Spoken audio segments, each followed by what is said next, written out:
আমরা এসেছি দেশের বৃহৎ স্থলবন্দর বেনাপোলে, যে রেল স্টেশনটি ব্রিটিশ আমলে নির্মিত ঐতিহ্যবাহী একটি রেল স্টেশন।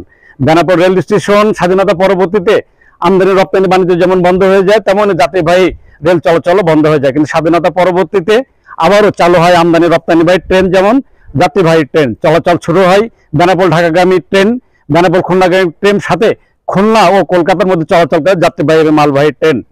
দীর্ঘদিন পরে হলেও আবারও শুরু হয়েছে, যেমন যাত্রীবাহী ট্রেন চলাচল শুরু না হলেও আবারও শুরু হয়েছে মালবাহী ট্রেন চলাচল।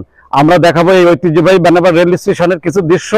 আমরা শোনাবো বেনাপোল রেল স্টেশন দিয়ে ভারত ও বাংলাদেশের মধ্যে যে আমদানি বাণিজ্য শুরু হয়েছে রেলে, তার কিছু তথ্য। চলুন।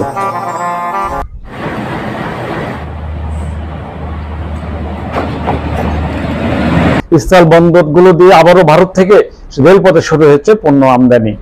দীর্ঘ 37 দিন পর 4টি চালানে এসেছে 2888 মেট্রিক টন পণ্য, এমনটি জানিয়েছেন বন্দর সংশ্লিষ্টরা।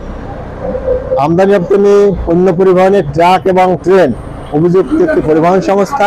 দীর্ঘদিন আমদানি রপ্তানি ট্রেনে বন্ধ ছিল, আবার সচল হয়েছে।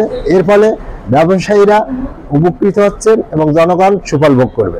তবে ট্রাকের মাধ্যমে আমদানিকৃত পণ্যের খরচা একটু অপেক্ষাকৃত বেশি আসে, কিন্তু ট্রেনে পণ্য পরিবহনে খরচা কম হয়। তাতে দেশের উন্নয়ন এবং জনসাধারণের স্বল্প পয়সার ভিতরে ক্রয় ক্ষমতার ভিতরে থাকে এবং দেশের উন্নয়ন।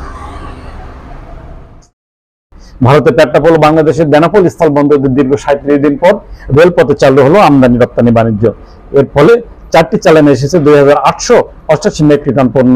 ফলে রেলপথে আমদানিতে খুশি বন্দর ব্যবহারকারী সব ব্যবসায়ীরা।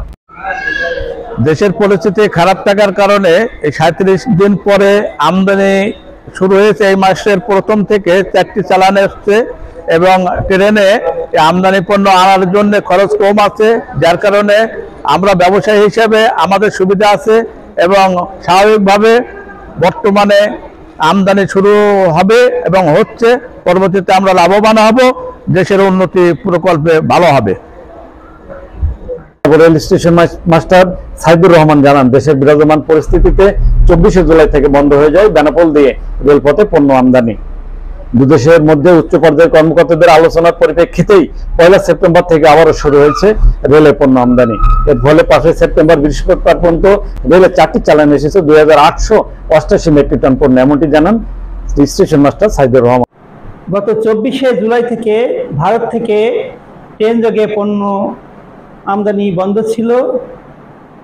তবে গত 1 সেপ্টেম্বর থেকে আবার পণ্যবাহী ট্রেন, ভারত থেকে পণ্যবাহী ট্রেন চলাচল শুরু হয়েছে, যার মাধ্যমে 4টি চালানের মাধ্যমে প্রায় 2888 মেট্রিক টন মালামাল এসেছে, যার মধ্যে জিপসাম রয়েছে 2490 মেট্রিক টন এবং 300 পিস ট্রাক্টর এসেছে, যার ওজন 498 মেট্রিক টন।